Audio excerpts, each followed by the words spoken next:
Umongameli wamabhinca uNgizwe umlando wakwaMchunu uthole ukululekwa umlandeli emva kokuba isigwili sakwaMchunu simuthe fahla ngotshwala obulingana nemali engango-100,000. Hayi asikubongise Chunu, asikubongise president wethu. Kodwa-ke yabona kulo 100,000 labaxhase ngawo Chunu. Mina bengothatha u-60,000 lobutshwala ngibudayise. U-60,000 uze ngakumina kusala u-40.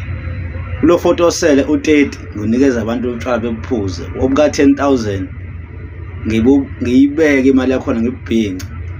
Bese kuthi emva komcimbi bese ngidayisa nga1 nje, 400, 1000.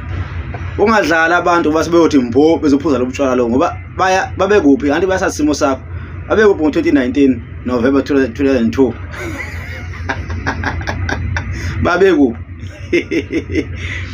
So nje ungadlala abantu Chunu, thatha le mali beyakho leyo enye banika u-30 lo 10 siyodayisa ngayo emva kwesikhathi udama ukuthi qho kancane ngoba bayasazi isimo sakho sika 2019 November 2002.